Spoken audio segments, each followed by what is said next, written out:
Hey everybody, welcome back to another episode of the podcast Strikes Back. My name is George and you're listening to the weekly movie show with the boys Connor. Hello. And Benny. Hi there. You boys back in town and we got a show.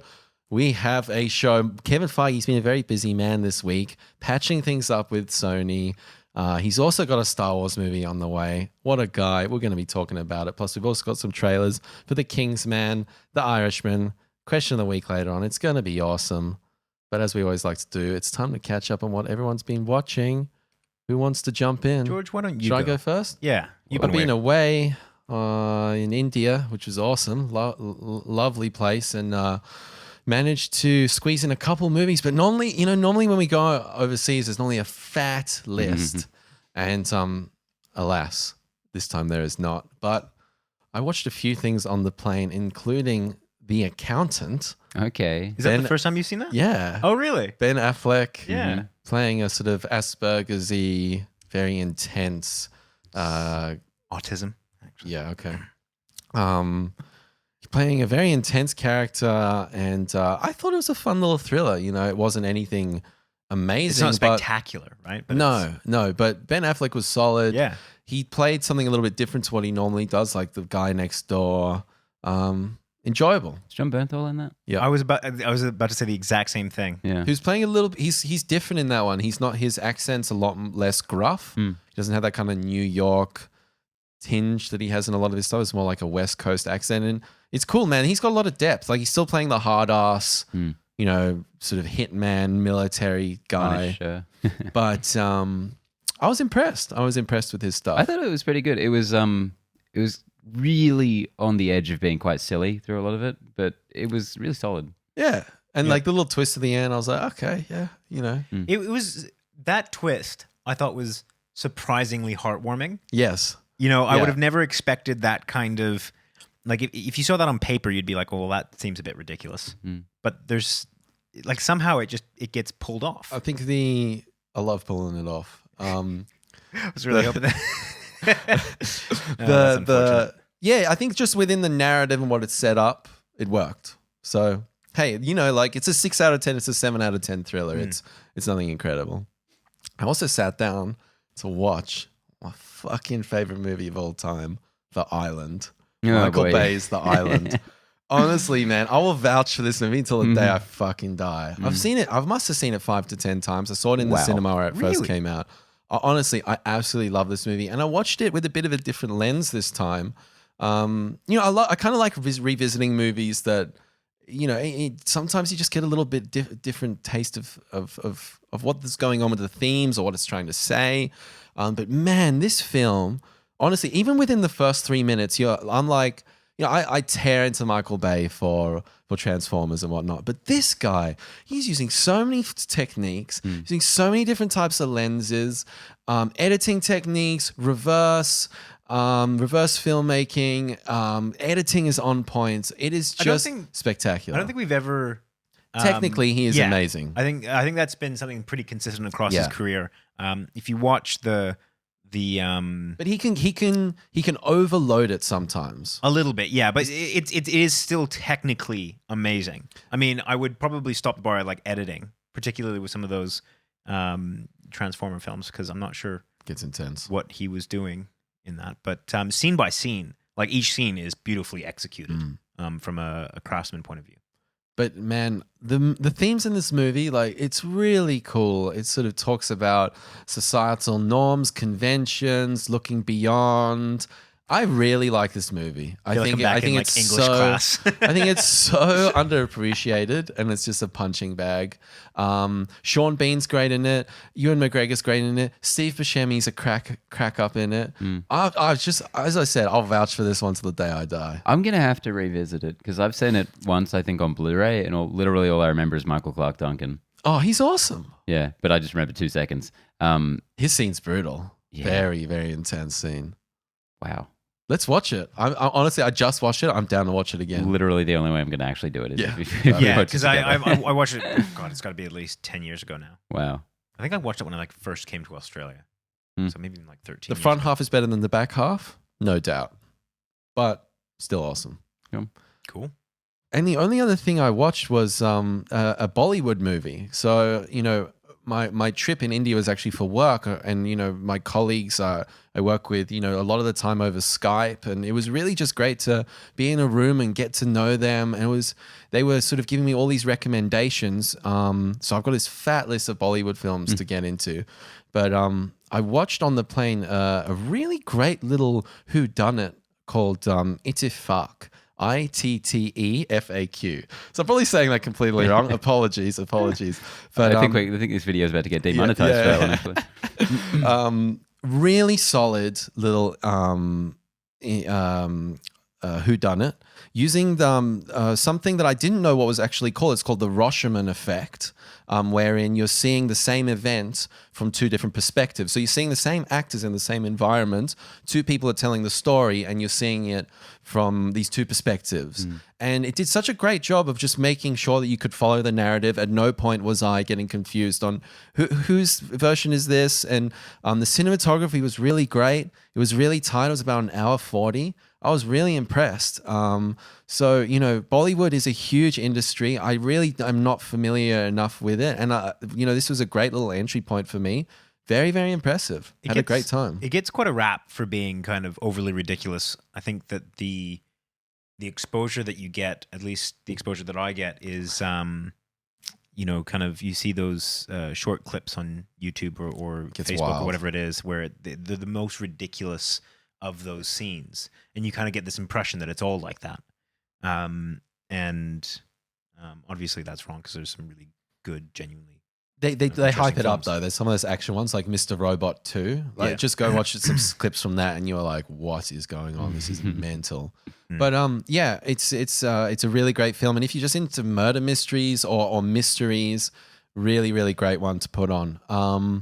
I was listening to the podcast when you guys were gone. I'm a fan of this podcast. And you guys were talking about The Endless. The Benson and Moorhead one. What's that one called? Is it The Endless? The Endless? The Ending? Something like that. Sounds right. That's the next one I need to watch, because I was just struggling with the Wi-Fi and whatnot, and just wasn't working. So that's a promise. Next time we're here. Next week. I'm on that. And then also I've missed Ad Astra. I've got to get in on that. Scary stories to tell in the dark. So there's a lot of things on my list this week to catch up on. Interesting. Cool. I think that segues pretty well into me, because I did watch what was one of our most anticipated movies this year, Scary Stories to Tell in the Dark. Ooh, we're not going to do a review of that. We can. Do you guys want to do a review? I'm down, but let's give us your thoughts. Give us a quick rundown. So it was kind of exactly what I expected. Just a really fun horror movie that pushes the line extremely hard for what is essentially kind of, if not a kid's movie, specifically an adaptation of a kid's series of books. The imagery that is captured from the illustrations, the original illustrations, is so ridiculously faithful and just like chilling. It's really fantastic. My friend who I saw it with had to leave the cinema a couple of times. Because it was freaky? She's not like a hardened horror fan, but yeah, because it was so intense. Toughen them up, mate. But yeah, it just such a great throwback to like when kids' movies were allowed to push boundaries a little harder than what they generally do nowadays. So it's great fun. So you definitely sort of categorize it as more of a children's... Not in execution or appearance at all, but just in terms of what it actually is, where it's coming from, who it's aimed to. It is. Cool. But it is, it's like one of those 80s ones that it doesn't feel like it was made for kids, really. Cool. But it's what they're going to be watching. I'm super keen. I also watched the new Jim Jarmusch zombie comedy, The Dead Don't Die, with so Bill Murray's second zombie comedy. Freeloader. This movie was exactly as weird as it looked. It was full of extremely lame jokes and a lot of weird meta stuff that is not going to sit right with a lot of people. I was pretty mixed on it myself, like a lot of the reviews kind of generally were.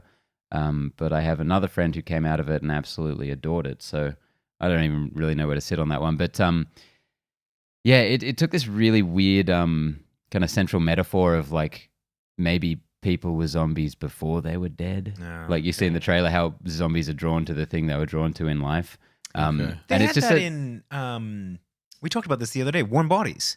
They had a very similar kind of storyline through that. Yeah, well, I mean, Romero's original movies, like Day of the Dead, I think, was the one that really had the consumerism metaphor going on in it.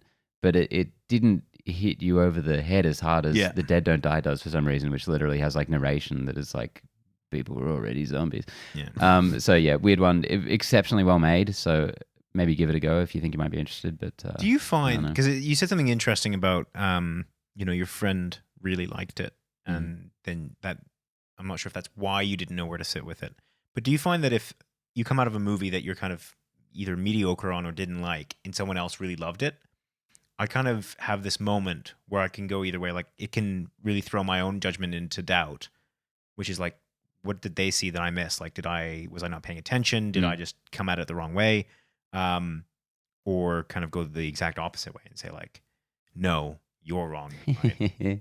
Yeah, my first thought was just like, that's weird that you liked it that much. I find you as a person weird. Yeah. I will judge you. I know how I felt about it, and I'm not wrong. Yeah, and funnily enough, actually, before I watched that, I did check out one we've talked about a few times recently, the original Zombieland from 2009. I guess in the lead up to the new one, it felt about right to finally revisit it for the first time. Probably. How since did you feel about the revisit? I thought it was. So there were parts of it, especially right at the beginning, that I thought were a little twee. I'm like, oh, this is a little too cutesy, and this isn't going to hold up. But then there were a lot of elements I forgot about it that were really terrific. And I think overall, despite kind of fizzling out a little at the ending, I think it was like absolutely great. Yeah. My only major criticism is that Jesse Eisenberg plays just an absolute dickhead, and the movie never really judges him for that. It feels very 10 years ago.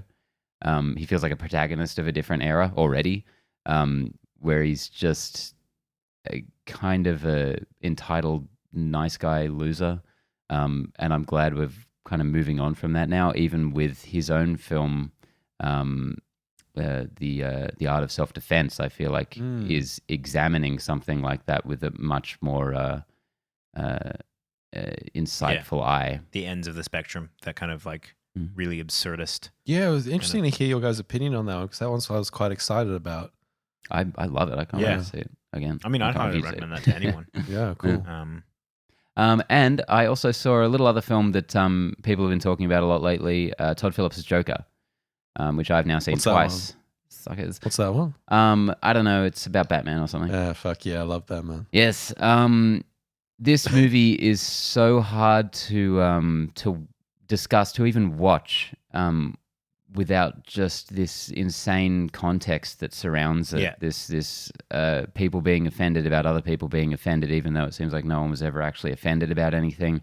The actual safety warnings people are hearing or thinking is going to happen. The misinformation about previous events like the Aurora, Texas shooting that's being linked to this in so many ways. Interesting. Have I completely missed just like this stream of information? Like I thought you were kidding. Have you actually? No, I'm dead. Really? I'm dead set. I have not heard anything about it like being offensive. I've heard a lot of praise, like critical acclaim on that. But wow. have I just completely? This has been a shitstorm. This feels like the biggest thing since The Last Jedi. Not necessarily, maybe not offense, but like people concerned that this is going to basically be ammunition for incels. Oh, okay, no, I'm with you. All right, or, sorry. People, but a lot of mass shootings going on. Is this going to encourage people?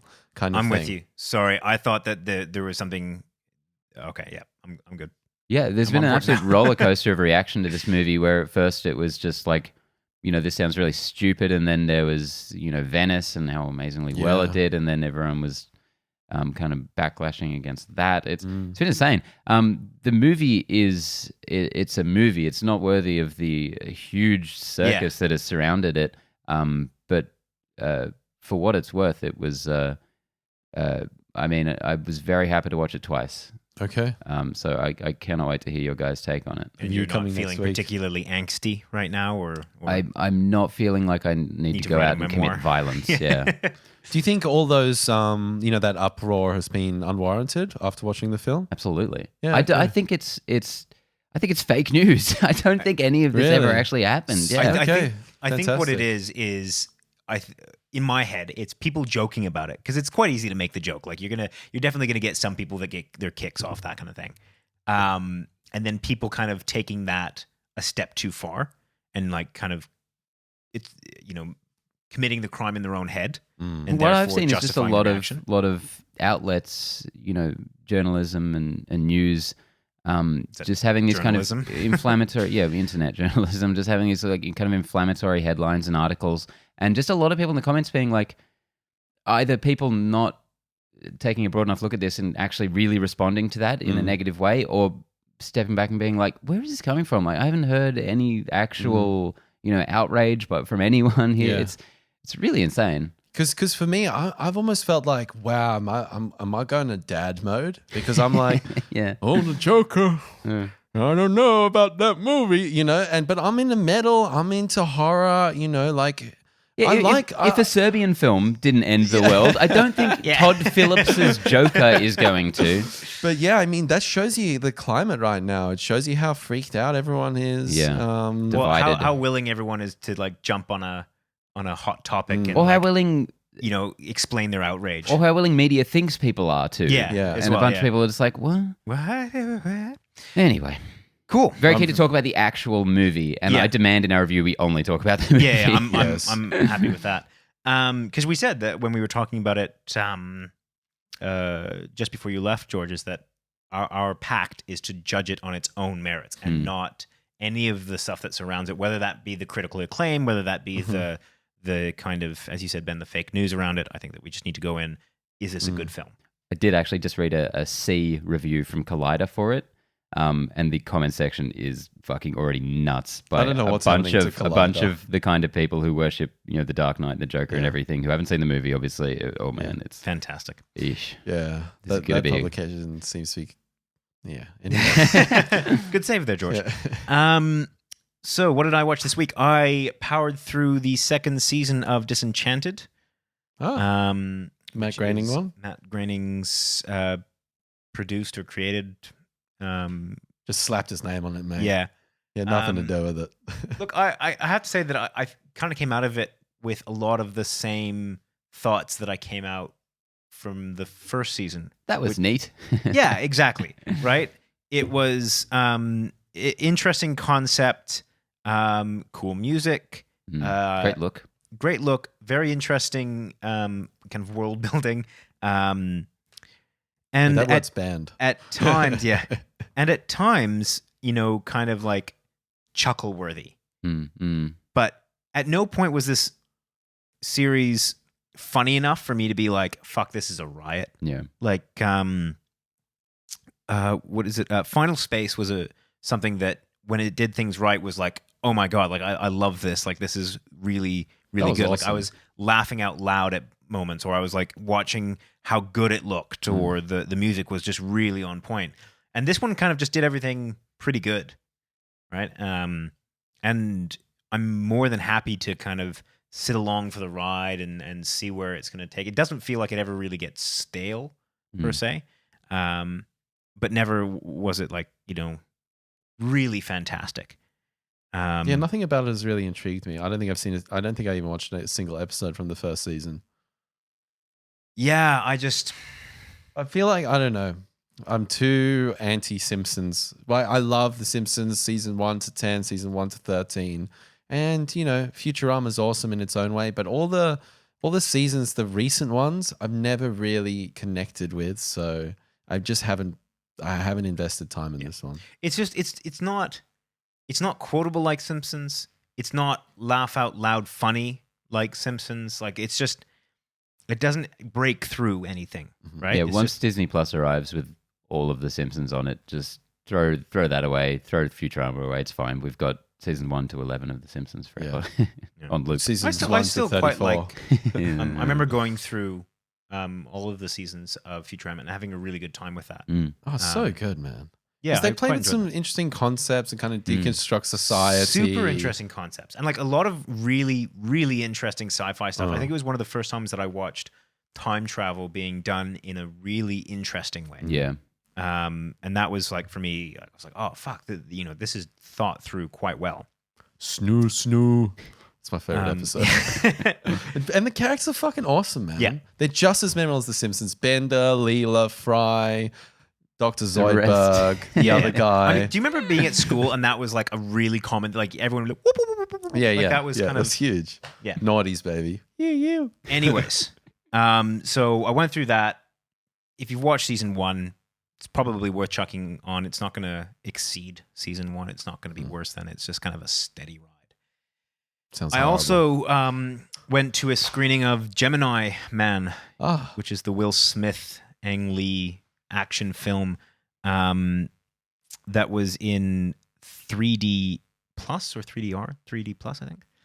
what the fuck is 3D plus? It's the new 3D. Is it more even 3D than better. before? Like, They had this little kind of like vignette at the beginning about like how they created this and like the purpose of it and all that. And I was super not excited to put on 3D glasses, man. Like, fuck that phase. I remember that was really big when Avatar came out. Yeah. There was at least a year or two where every film would have 3D sessions and you'd have to go on like, I want to see this film. Cool. When's it on? 7:30. No, can't go to that. It's 3D. It just 3D bothers me, man, because it's such a gimmick and it's just reaching into your pockets. Anyways, so I chucked it on.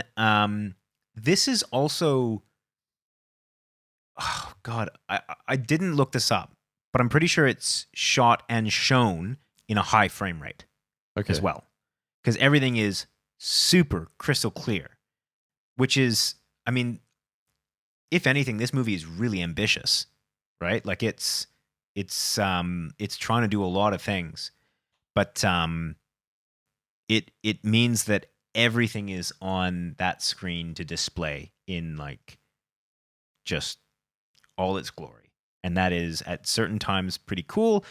In other times, that's not that great. too many pores? Too many skin pores? Like, is just too detailed, or? No, it's like watching a watching a documentary, like a nature documentary, right? And you kind of, it feels like you're there. Right. I know exactly what you're talking about. I should never be like, I don't want to feel like I'm in the room when I'm watching a fight scene. Like, do you remember watching, when was the last time you watched Born Identity, the first one? 2006. It's really disorienting now because they did something new and it's like, it's that kind of like shaky cam, quick cut fight scene, and which was revolutionary at the time, but looks a bit disorienting now. I felt like it was kind of one of those like leaps where I was watching this fight scene in super clarity and it looked like two people fighting, which made me really appreciate the choreography and the kind of crafting the scene, because it looked like Will Smith was throwing haymakers. But HF Artist doesn't have that filmic look, though. It doesn't. It doesn't look as cinematic. It's amazing. Is it because we're so used to 24 frames a second that we like it, or is it inherently the 24 frames a second looks better? But it's just what we're used to, and it looks amazing. And when I see the 48 frames, I go to the store and I see it at the smoothie framey thing. Well, I go, that looks horrid. It doesn't look good. I've got to be honest, because I think that especially when there's any kind of special effect, it's really clear that that's a special effect. How about the Fresh Prince? How'd he go? Look, it was better than I had any right to expect. Because for anyone who doesn't know, the young Will Smith in the movie is a full CGI creation. He's not de-aged or anything. They've just created him from the ground up. That looks great. No. But it's better than I think that we have any reason to expect. They obviously did a really, like, they put a lot of time and effort into this, and I want to tip my hat to the ambition, and I want to tip my hat to the execution, but man, it's some serious uncanny valley. Step forward from Tarkin or similar? I've never been really I never really hate on Tarkin. So step forward from Tarkin or not? Oh yeah. Yeah? Yeah, in certain scenes. It's At its best. a step back. At its I can see it in your eyes. well, this is the thing, right? At its best, it's uncanny valley. At its worst, it's terrifying. There's no like flawless in there? It looks pretty good in the trailers. That's different on the cinema screen though. Yeah. There's Oh yeah. Look, oh yeah. Oh yeah. there's probably scenes where when he's moving relatively quickly, maybe. But like he's a blur in the screen. And- It was and- amazing. you're never Really like, oh, nailed that's a real that. person. The back of his head is like, Yeah. that looks great. Yeah. Yeah, flat top. Fuck. That's- There's even actually some far off shots that they clearly just didn't put enough effort into, Okay. like, and that are really wonky. different Like guy. it's just fucking. Well, It's and like that's also in, the in thing. Right? Fellowship of the Ring when they have that one wide shot of the whole Fellowship and there's Yeah. just 4 children Yeah. standing at the front. It's like, oh, you were not made for Blu-ray. With the high frame rate, man, like you can just tell when there's a stunt double as well. Yeah. Those are the kind of things that really pull you out because you're like, that's very clearly not Will Smith, and you might have been able to hide that at 24 frames per second, but this, no, it's very clearly someone else. And also, I've heard that with this 48 frames a second, sometimes it looks like people are actually running too fast. Looks like Things they're kind of move quick. zooming. Yeah, things move The quick. movement is more rapid. Yeah. Also, What about sorry to interrupt. What about from a non-technical side of things, just like more of the storytelling, more of the concepts, the science fiction? Was there an engaging story there? Was there some cool concepts? Did you enjoy it on that level? cool concepts on a very high level. Execution was fine, but nothing revolutionary in terms Okay. of story or Really, the or- early reaction said it was going to change cinema forever. Yeah, well, That's what Facebook told me. Facebook also tells me that every second horror film that's ever been released is the scariest thing ever.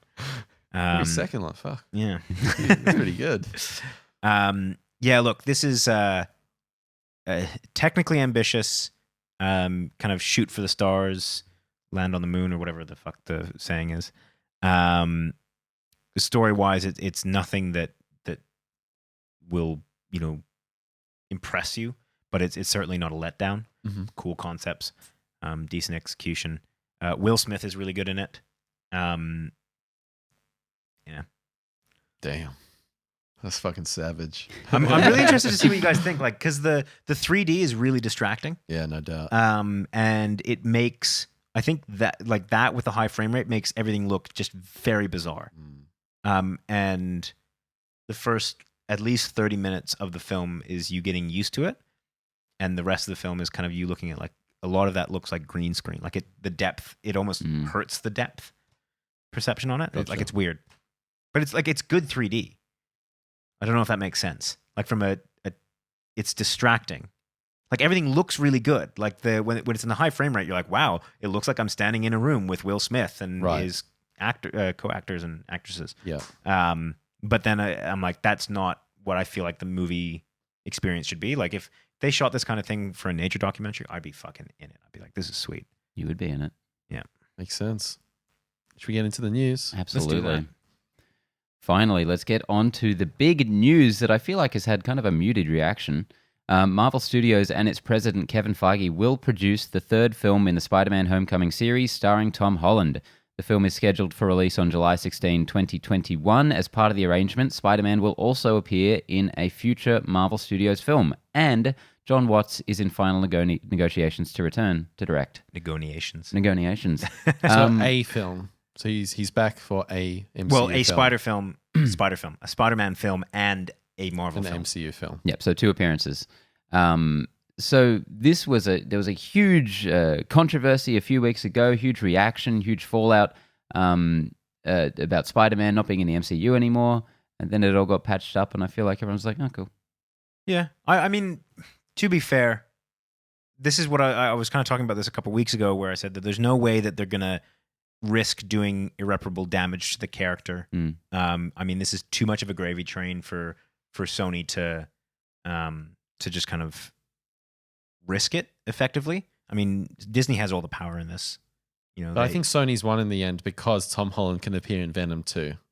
I think they've won. Is that a stipulation? Yeah. Yes. Their statement was very very clearly mentioned that he can be part of the Sump, essentially. Yeah. Okay. So, Marvel have obviously made the decision that that's a better outcome than them not having Spider-Man. It's better that there's some kind of cross-pollination. That's interesting. Quote unquote cross-pollination. And Feige also uses specific wording about Spider-Man being able to unite universes. So he's clearly still seeding the fact that the Sump is a different thing than the MCU, despite him being in both. Yeah, I mean, the MCU is getting so big now. It's so many years in. What are we? 12 years in? 2008. what year is it? 2019, 11 years in. You know, this thing was bound to happen at some point with all the licensing deals. You know, Marvel giving up all their licenses in the 90s. This was bound to happen at some point. I think it's been interesting how much of an uproar there was, and then they kind of just solved it. You know, they all put out statements.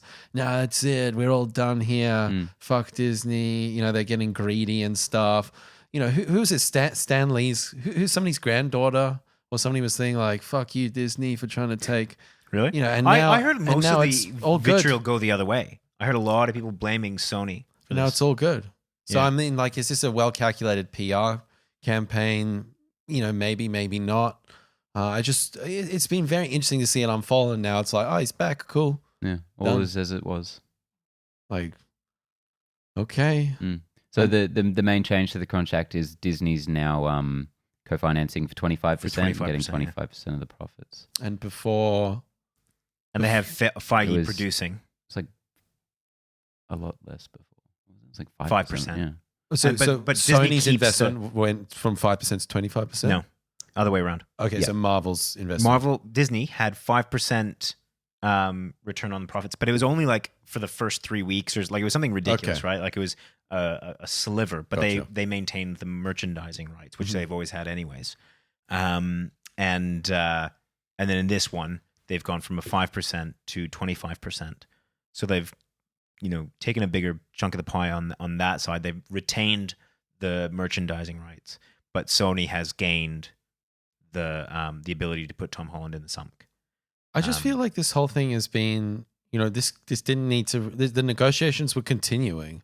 You know, we didn't really get a final conclusion. Like, it's the same thing. I think a lot of people were Didn't we trying to say talk something about, like this, like might happen with similar to the James Gunn thing? yeah. Yeah, I think that we mentioned that at some point. You know, it's going to get likely, or a strong possibility is this will get resolved and all's dandy. And it's kind of a little bit weird, isn't it? Like when James Gunn came back, I was like, oh, it's okay.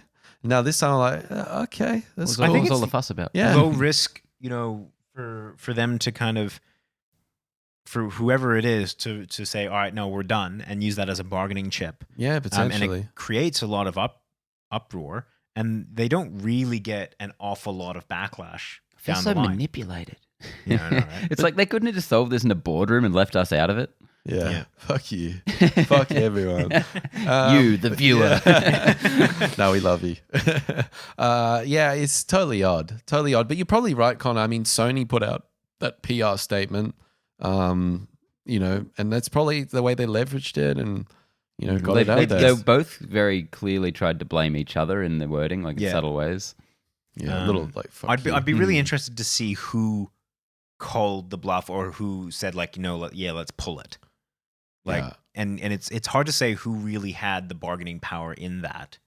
So Bob Iger tweeted thanking Sony for allowing the feud to come to an end, whatever that's worth. I mean, that's probably just I mean, that more sounds manipulation. very but- passive aggressive. Yeah. Like that doesn't seem like.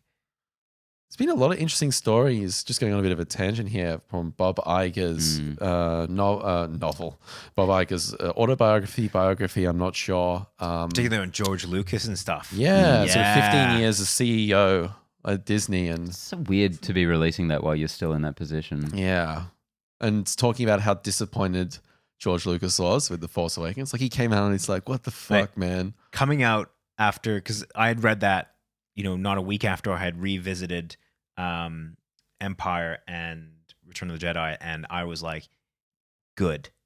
You deserve to be disappointed because fuck you. Hey, fuck, George Lucas is the man. After watching Empire, Well, after watching Empire and what he had done, well, not Empire so much, it was more Return of the Jedi, like those changes that he But made. he didn't I was direct like, that. I mean, like, he was he did, heavily yeah, exactly, involved. right? He was very involved. He didn't, what was the last thing, what, He how did many movies did he actually direct 4.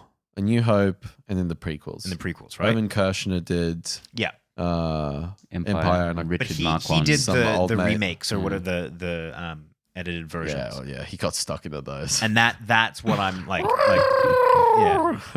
So no, okay. Like we were talking about the Oh, the no. but also that dance scene with the like CG singing. I was like, wow. You've watched my this too many Oh, times. dude, I George. love that shit when I was a kid. How wrong I was. Oh, Come on, bro. Come on, bro. no, that's not okay. So the MCU has Spider-Man and the Sump is going along strong. That also might have him. In related news, Sony Pictures has tapped Morbius scribes Matt Sazama and Burk Sharpless to write a Madam Web movie set in the Spider-Man universe.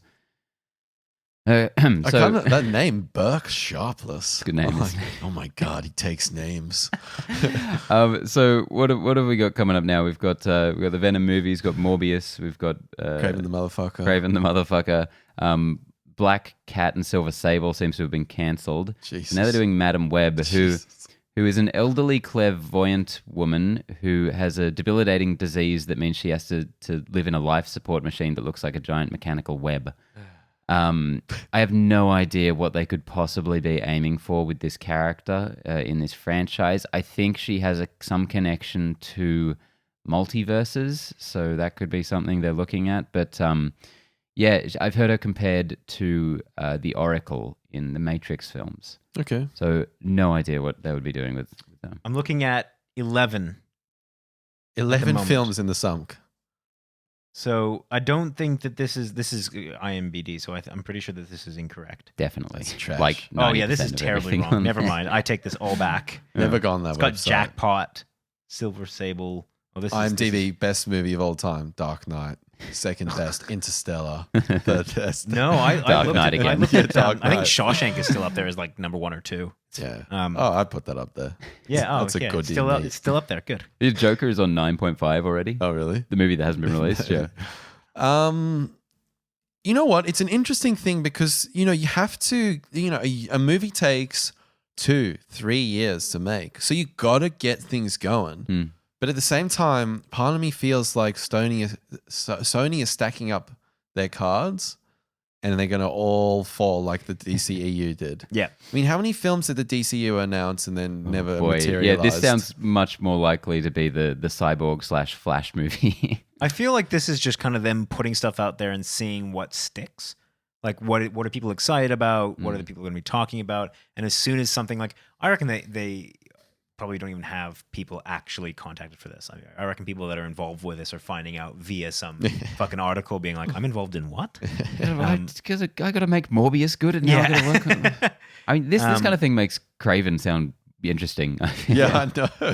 I reckon Jared Leto is still talking to his, PR person being like, I've never been on the set for Morbius in my entire life. Like, I'd be so happy if Morbius the Living Vampire is a goddamn masterpiece. Yeah, it I'd will be be. so chuffed. It will be, bro. The sump, it's going to surprise everyone. I would love that. And another thing that comes to mind is the Dark Universe. I mean, that was just, you stack them high and it all collapses. yeah. But it's, yeah. People get really ambitious because it's the flavor of the month, right? Let's do a shared universe and, that's going to work out really well. And everyone wants the result that Marvel had, but no one wants to do it the way that Marvel did it, which is take 11 years to make these, $2 billion movies. Yeah. I mean... Oh, and part of it for Marvel as well was just commitment. Like Iron Man 2 happened, and everyone was like, that sucked. This shared universe thing isn't going to work. And they just pushed ahead with it, and they kept going, and they made it work. Where everyone else, Dark Universe, they had a Dracula movie that people kind of lukewarm on. Yeah. Then they were like, no, we're doing The Mummy. It's different. It's unrelated. It's the Dark Universe again, but it's a new one. We're gonna restart Forget it, about that one. Yeah. And then no one liked that, and then they would Now we're getting a whole new reboot. It's rebooting again, yeah. Another interesting thing from Bob Iger's autobiography, whatever the fuck. Steve Jobs calling him after he saw Iron Man 2. Did you see this article? No. So Steve Jobs took his kid, and Steve Jobs, he told it how it is. He's a bit of a pretty brutal kind of guy, and he called Bob Iger and he said that sucked. My kid hated it. Like what? And he, at that stage, I think Pixar had been acquired by Disney, and they were in negotiations with Marvel. And Steve Jobs was like, "What are you doing, mate? Right. Don't touch this shit because this is gonna all fall apart." He was wrong. He was very wrong. Now he's dead. No. hell. Are you saying there's some correlation there? I'm not saying anything. I'm legally not saying anything. You're either making a You hear that, correlation people? or you're Legally. just like rubbing it in his dead nose. And now you're dead. Man, I went to the Apple Either store. way, that's not good. On a completely unrelated note, the other day, I went to the Apple store, and it was the first time where I was like, people think, people who don't like Apple say Apple's a cult and all that. This is the first time I went to the Apple store and I was like, this place is fucking scary, man. It's like a church. It's fucking scary. I had a friend who worked there years ago. He said they used to get together before every shift and hold hands and chant, "We are Apple." Oh my God. That's got to be a joke. Terrified right? me. No, this is not a joking person. Oh my God. Because I went in for a refund on an item and the girl was so passive aggressive. It was like I was cheating her out of something. And it was like disrespectful to come into the Apple I need store. a reason why you're refunding it, 100 words or more. Yeah, it was hilarious, man. Yeah. Anyway, sorry, I'm going on a few tangents here. That's fine. What were we talking about? Did you have anything more to say about Madam Web? No. Which we didn't really talk about at all. I don't think we talked about that at all. Yeah. Madam Web. Anyway, we'll see when that gets I'm sad it's not cancelled. double B, and then they could bring Mark Webb back. Well, her name is Cassandra Webb with a double B. So, it is. Yeah. I will say that I watched a couple of scenes out of Venom a couple of days ago, and it just reminded me of how much you subpar hate that shit. film is. I mean, I get like annoyed by how much praise that movie got because I'm like, it's not good. Stop it. My favorite Stop it. my favorite movie news and journalism website, Birth Movies Death, they had a couple of people on staff who enjoyed the movie to a degree, and every time they write about like an update for it, maybe not so much anymore, but they'd write about how it was just a wacky, crazy, stupid, fun movie. And the comment section, every time they have an article, it gets more and more irate. Like, are they fucking trolling us? The movie sucks. And then the people come in and be like, no, it's great. Yeah, funny stuff. Anyway, next up, back to Kevin Feige. He is developing a new Star Wars movie for Disney. Walt Disney Studios co-chairman and chief creative officer Alan Horn has said, Kathleen Kennedy is pursuing a new era in Star Wars storytelling, and knowing what a die-hard fan Kevin is, it made sense for these two extraordinary producers to work on a Star Wars film together. This is dope. Yeah, right, take it away, George. Yeah. I've always had faith in Kevin. I thought he was right for the job. Yeah, I don't know, man. I feel like ever since you showed me that article, Benny, of his write-up on The Amazing Spider-Man, I think not only does this guy know comic book movies, he knows movie making. And I feel like if he's gone in there and pitched something, there's obviously been something rattling around in the back of his head. He's been forming some ideas. He's busy as fuck, but he's obviously passionate enough about the project to get involved and tread some new ground. He's done so much with the MCU. He's done the undoable. Can he do something really cool with Star Wars? Potentially, is it maybe going to be he's going to maybe bring something fresh? Maybe, I wouldn't even be sad to see more of that comic booky vibe in there. Who knows what he's going to do? When you think about his strongest assets as a producer, though, you don't really think of anything that affects A single one film. movie. Yeah. It's all about the connectedness, I think, and he's kind of wrangling a story over decades. Well, there's no doubt that he's probably anticipating that. This is the totally. first of many, probably. So I just think that makes it more enticing. Like, what is he aiming to do with this? And how in depth of a role is he going to have on it? Do you know, I'm getting the vibes from Star Wars that I get with all these kind of overly ambitious franchises, which is just like, shut up, make some good films, and please. just like leave me the fuck alone. Like, this is really aggressive. Yeah.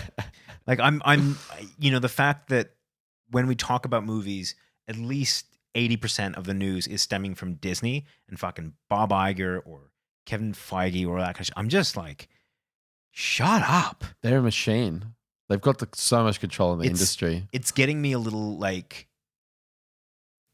I'm kind getting of a like, bit exhausted. Yeah, exactly. And it doesn't mean that I won't be there first day for the next Star Wars film or the next Marvel film and all that kind of stuff. But the whole hype around it, like, I've always liked how Marvel has done it. Like, they're like, this is our plan for phase 2. And these are the movies we're going to make. And like that, all right, cool, sweet. That's your thing.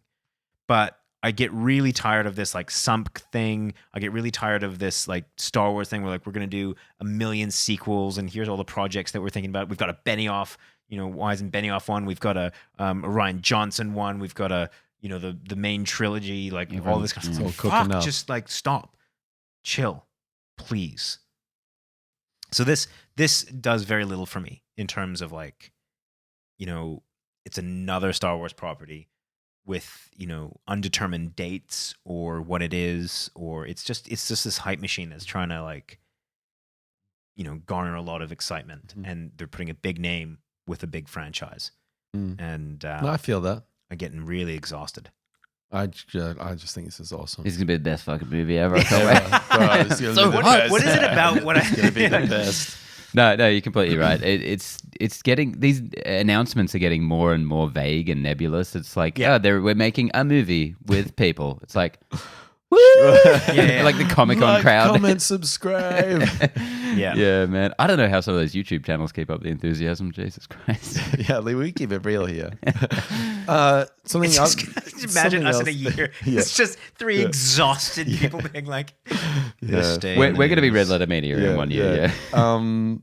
The other interesting Star Wars news this week is for the Obi-Wan series, Deborah Chow is taking directing duties for the whole season, I believe. Mhm. She's done a number of projects. I'm forgetting right now. Let's find out. Working on The Mandalorian as well. Oh, is she? As a Yeah, she did an director, yeah. episode for that, right? So that I really like that format for True Detective season 1 with Cary Fukunaga doing the whole series. Mhm. I like both formats. I like it when there's different directors in each episode because you get a different flavor.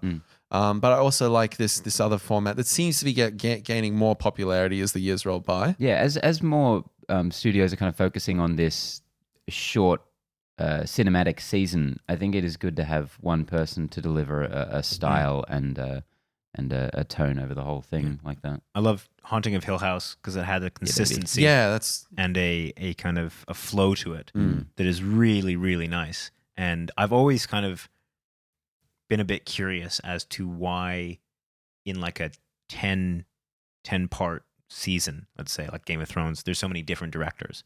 I'm kind of in my head, I'm like, why not just, grant a consistency across it? That feels like it should be like that. I've always thought that with the latest Star Wars trilogy as well. I feel like they should have picked a director and entrusted them to do the trilogy because then they have one solid that would have been cool. idea That would have been through cool. it. That would have been cool. I think The Last Jedi. I reckon The Last Jedi is going to go the way of the prequels. In like 10 years, there's going to be like, that's the best Star Wars. I don't think if that's going to happen. if the prequels can do it, anything can. If Phantom Menace can do it, anything's fucking possible. No one says that Phantom Menace is the best Star Wars film, though. No, but it's definitely, the public opinion has improved significantly.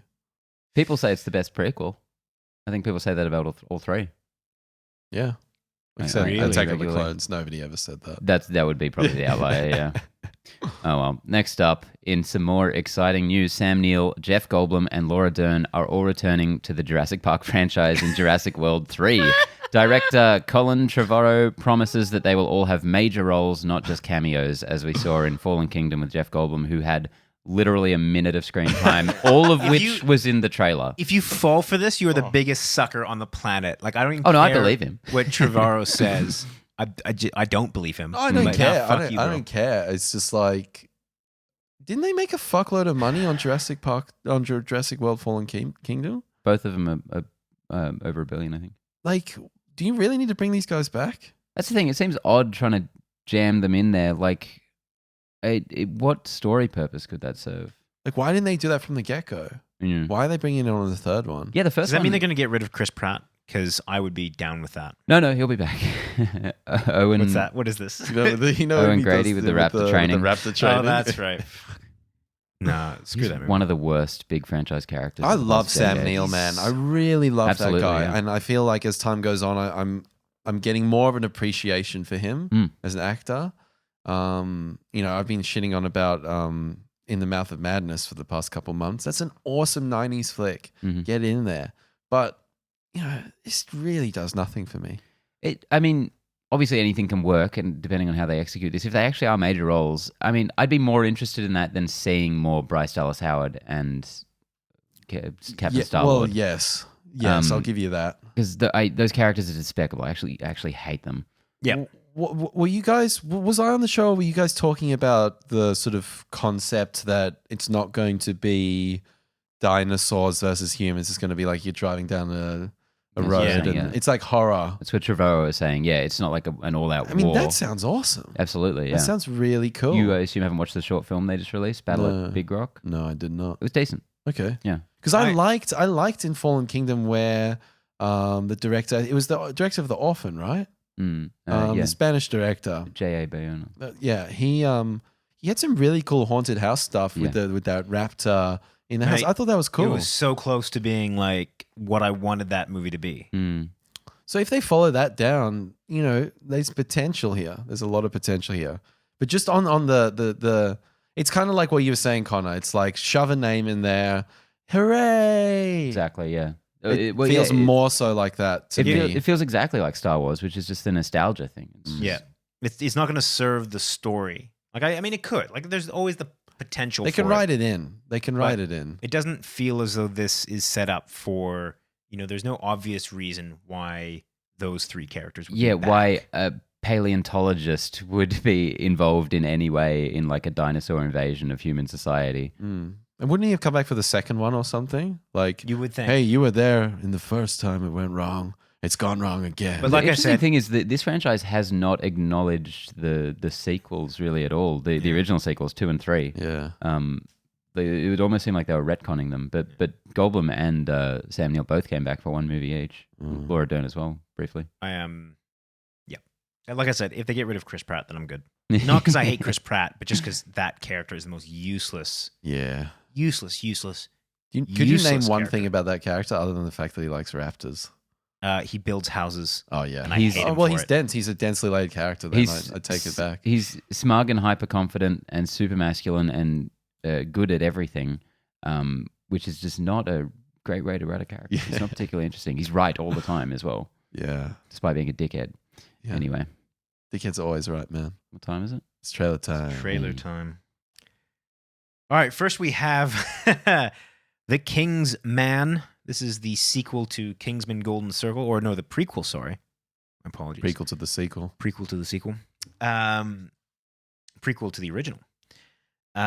This is presumably set around when they first create the Kingsman in World War I. When was Rasputin? 1? 2? 1. 2. 1. 3. World War I. I was kind of I wasn't as negative for the first trailer that came out about 2 months ago. You guys were pretty off it from memory. I can't even remember. I don't remember that trailer. So. It was really like glammy. There's lots of slow motion action and kind of visually spectacular type thing. But this one did next to nothing for me apart from having a really good Sabbath song in it.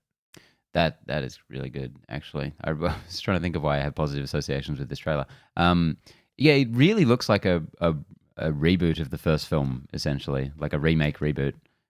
Matthew Vaughn's back. Which surprised me. I really don't like this very slick, period look. I like that. I love the look that Nolan gave Dunkirk.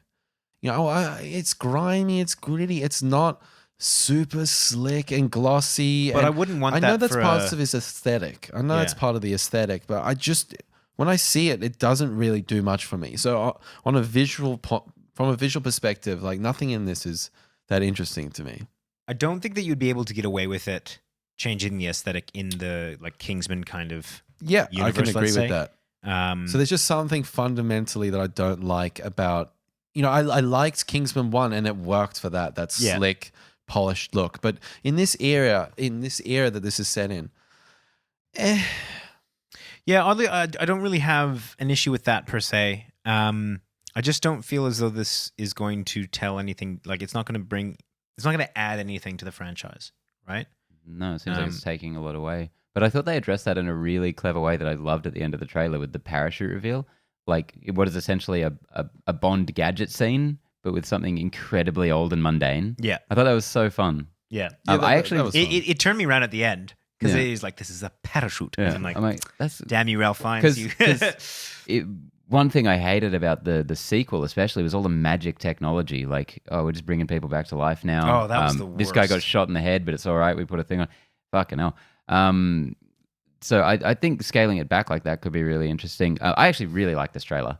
And I am perfectly willing to give this movie a go and completely forgive and forget that horrible sequel. What sequel? Like I said, if this is just kind of what it looks like, which feels like essentially a remake of the first one in a different setting, I'll give it a go because I love that first one so much, but the second one made it hard to. Yeah, the only point in this film that got me a little bit G'd up was like, we're going to become the first. There was something about the line where he was like, we're going to become the first independent intelligence agency. And I was like, oh, cool. Okay. Okay, we're going to see how this is all formed. So that little kernel there got me interested, but, I've got too many bad memories from the second one, man. I haven't even gone back to the first one, and I fear to. I did go back to the first one, and it's still amazing. Okay, cool. Fuck Golden Circle, man. Yeah. That was still good. All right, next we have Scorsese's The Irishman, which is to be released on Netflix. This is a Netflix-produced, created film, and this has been something that has been kind of touted as like a flagship or like a really kind of important property to Netflix for like the last 2 years. You've done it very well, I think. Just drip feeding out information. And I saw, we'll get to the trailer in a second, but I saw some early word on people that have seen The Irishman saying that it is like a proper good gangster film. Word masterpiece has been thrown around a lot. And I can only assume that that's from people that don't have good eyesight and don't notice the very wonky facial de-aging thing that's going on there. Actually, I can confirm because I didn't bring my glasses today, and I was not bothered by the de-aging in this trailer. It was also too much. the YouTube video that we watched. It's on a good TV, but like the frame rate or the quality was down. So it didn't look nearly as bad. I watched it on my phone the other day, and it was like Joe Pesci in particular looks horrid. That's a lot of work, though. I know. I was like, there's so many folds in that man's face. Well, that's the funny thing about all this de-aging is it's not the most ambitious de-aging. It's just like it looks like old them but smoother. Yes. Like they look like a bunch of old men doing old men mannerisms, and it's. Like, I gotta say, like again, the same thing with Gemini. Like Gemini Man. I'm really impressed with the ambition, and I think I've got to tip my hat to the execution in terms of like I think they're doing with what they're given. It's a really good job, but there's still something very uncanny valley about it. I remember watching Corridor Crew talk about. They do their, FX videos and talking about why it's so difficult to get a face and the number of muscles and twitches that happen when you speak that are just, it's near impossible to animate that in a way that is like fluent and not even just fluent, but like accurate. And we will pick up those kinds of issues. And it is so apparent in this kind of thing. You're like, there's something wrong. You'd never be able to like really pinpoint what it is. But instinctively, there's something wrong with that face that's doing the thing there. Yeah, I mean, there's a couple things that I noticed. Like with It Chapter 2, the de-aging on the kids looks fucking weird. I think people's faces change, especially Finn Wolfhard. He looks completely different over 2 years. And you look at Robert De Niro from Taxi Driver versus to Robert De Niro now. So different. His bone structure, his face has completely changed. So, you got to kind of go on along with it, I guess, because what I've read is, I don't know if this is encouraging or not, but somebody said in their review, like, after an hour, you get used to the de-aging, and in a 3.5 hour movie, I'm like, okay, cool. All right, I can deal with that. But a lot of people are saying it's important in the story and they make it work. Look, I'm willing to go in there and kind of waive my annoyance at that, because I think that was one thing that because I'm fresh off the heels of Gemini Man, so it seems relevant. While it was distracting, it wasn't distracting enough for me to not get anything out of the character. Think the movie was average. Yeah, I mean, it could have been a lot worse, but like that's not what made it entirely. It's very hard to kind of separate it all, but. You do get used to it.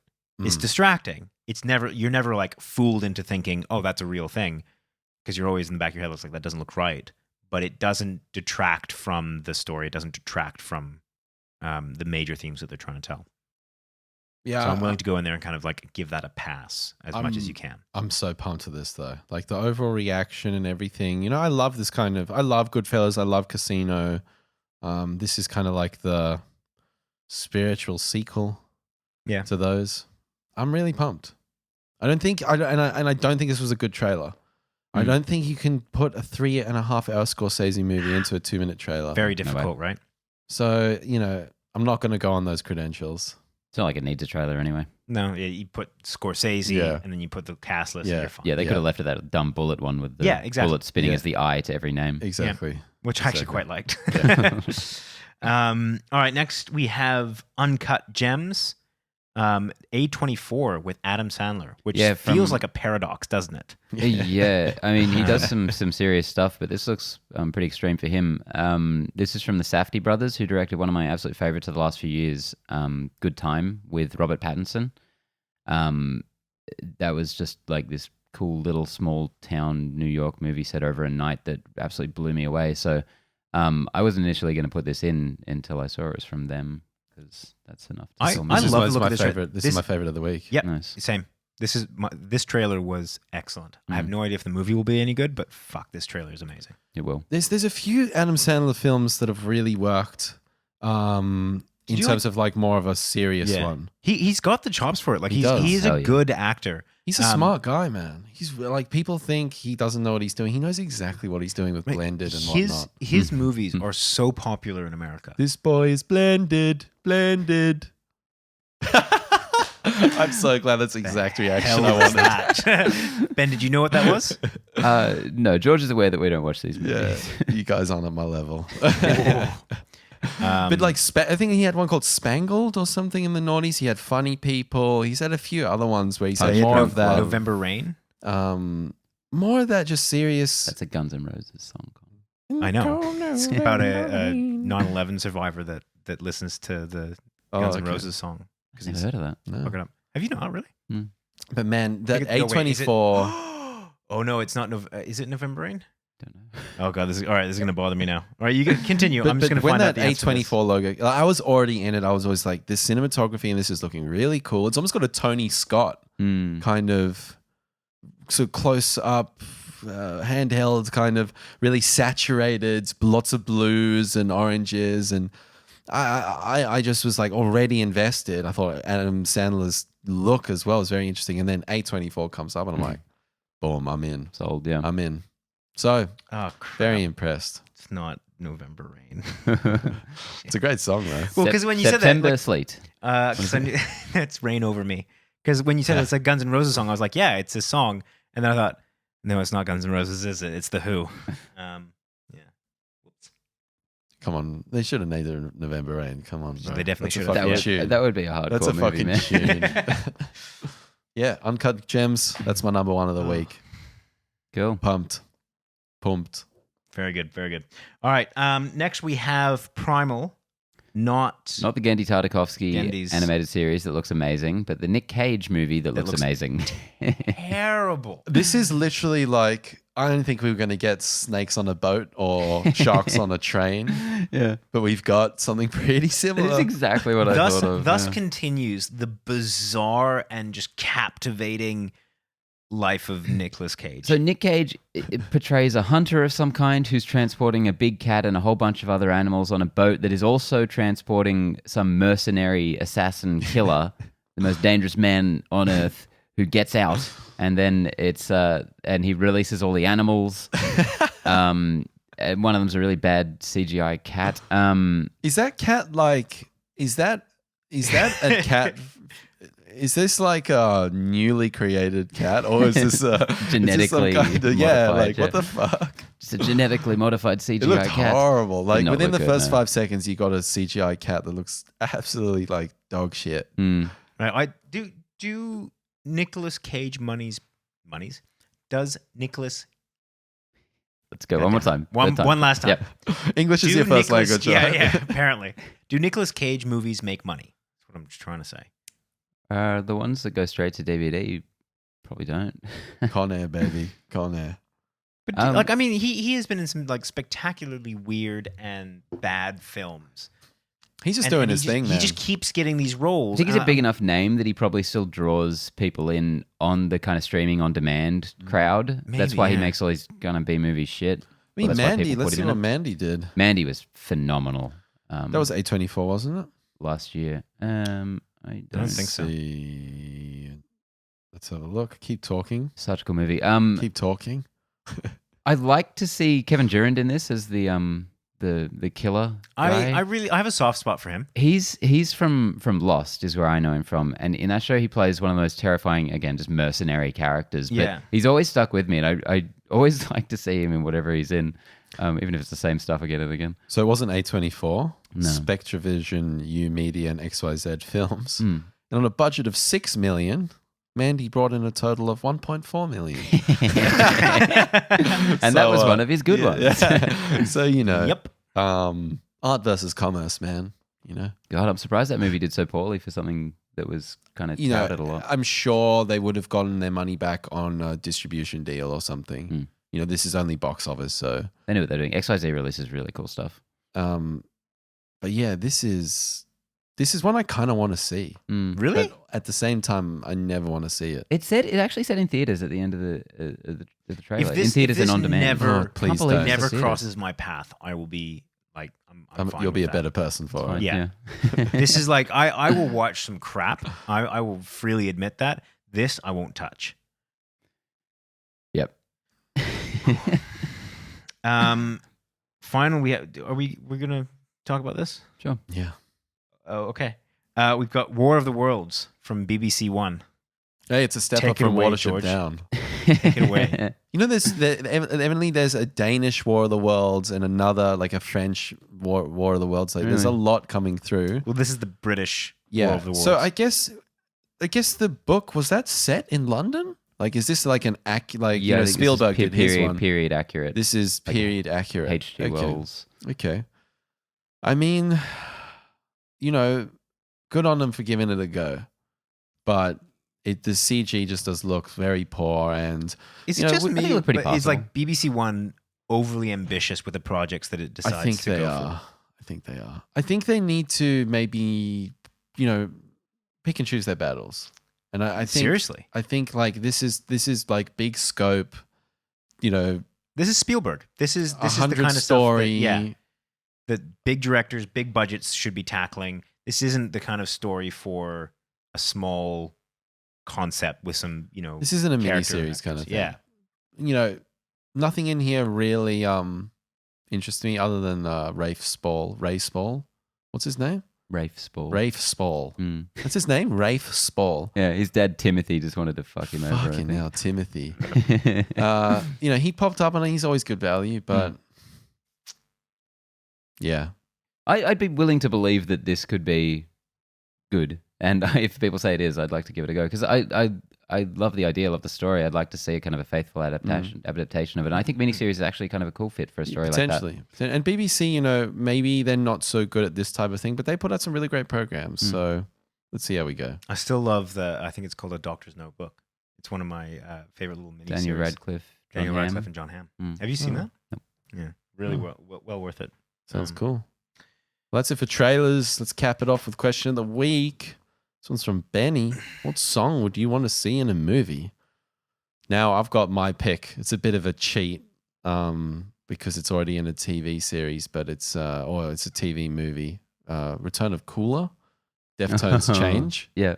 Like, that song was Change in the House of Flies. Such a fitting, that was just so epic. And that song, that song uses the verse chorus, like that Nirvana quiet verse, chill verse into a massive anthemic chorus, to the nth degree. And when it comes in, those big power chords, Chino's soaring vocals, it's just holy shit. So you put that in with a superhero action sequence or something, or an awesome trailer, you're gonna achieve what you want to achieve. So this is part of a really weird period in the 2000s where the company that was dubbing the Dragon Ball Z series and movies and releasing them also seemed to have an affiliated music label that had all the rights to all these really cool metal bands like Disturbed and all the Deftones. new metal bands. And for whatever reason, they were putting all of these really heavy songs into these Dragon Ball Z movies for just a few of them. That really shaped my musical taste in my childhood, watching those films. And yeah, seeing Change in the House of Flies while Goku goes Super Saiyan as a bird dies in his hand and brings it back to life is the coolest thing in any movie ever. Dude. That's a very good pick. Yeah, so get that in some live action, you'd be winning. Yeah. I guarantee it. I thought of this question because I feel like, I don't know if everyone does this, but you'll be listening to a certain song sometimes. It's just so evocative. You can't help but imagine like a montage or a scene going along with it. And the one that was doing it to me lately was the Zombies' Time of the Season. They're a cool 60s band. It's just this really, it's one of the most like sensual, sexy songs ever. And I can just imagine like a really cool party scene going to it. The Zombies, I never heard of them. Yeah. Okay. They did She's Not There. Okay. Anyway. I'm sure if I've heard it. Yeah. They're not. You they're not metal enough for you. I mean, the Zombies is pretty metal, but Connor? I had a really difficult time with this question because, like, I mean, you listen I to can't think shit of- like from Walter Mitty all the time. So I do love me some Walter Mitty. So it should be easy for you. No, when I think about it, all I want to do is I think I'd probably say Bubba O'Reilly because I really love that song. That's cool, yeah. which song? Bubba O'Reilly by The Who. Oh, I'm pretty sure that's in 40-Year-Old Virgin, but carry on. Is it really? I think so. Oh, maybe. I don't know. That beginning, like the first 30 to 40 seconds of Bubba O'Reilly is something that is so kind of cemented in my, I guess, childhood. And I used to listen to that song over and over and over again. I even got to see it live. I was like, Nice. that blew my mind. So, seeing that in a good film, I think would be good. But I mean, it's really tough for me because I almost kind of want to keep it separate from a film. Like a song is good. Just like if a song is good enough to stand on its own, it probably shouldn't need a visual component to it. Yeah, that's an interesting point if you do love a song, because Tarantino recently featured You Keep Me Hanging On in Once Upon a Time in Hollywood in a very key scene, and I will never, ever be able to separate that song from that scene. Yeah. Luckily, it's an amazing scene, so it makes the song even better. There's a bunch of Who songs in particular that are forever changed because all the CSI openings are Who songs. Yeah. And like, can you watch? Are they all really?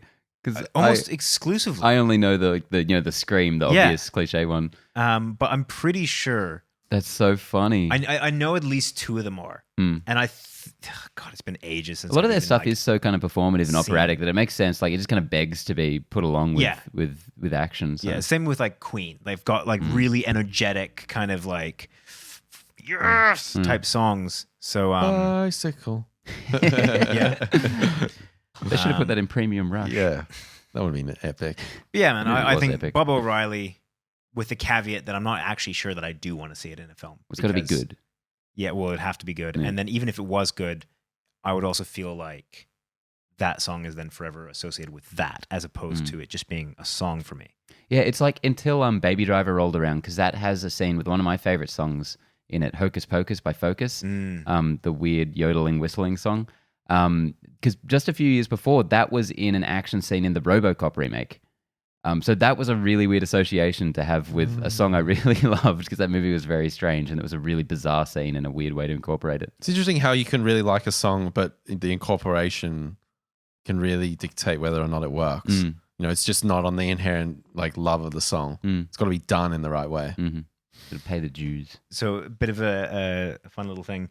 I just looked up all the CSI theme songs.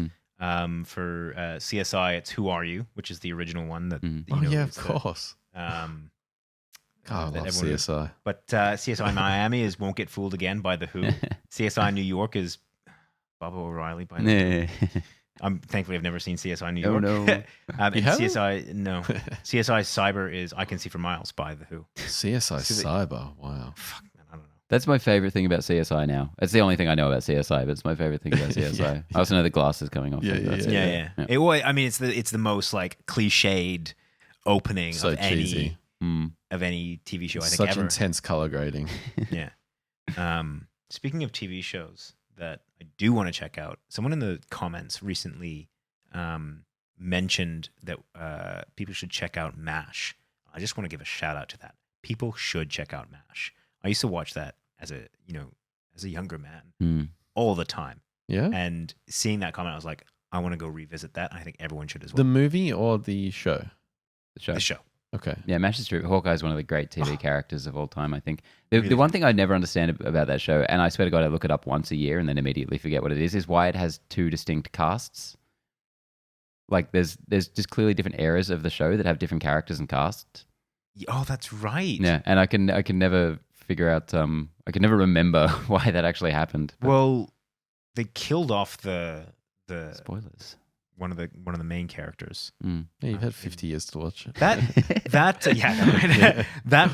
show was always it was a masterpiece because it could so effortlessly go from downright hilarious and wacky and almost absurdist to incredibly serious and somber in like just the drop of a hat. It also ran 6 years longer than the Korean War did. Yeah, which is kind of amazing. Nobody in its told own their right. unit.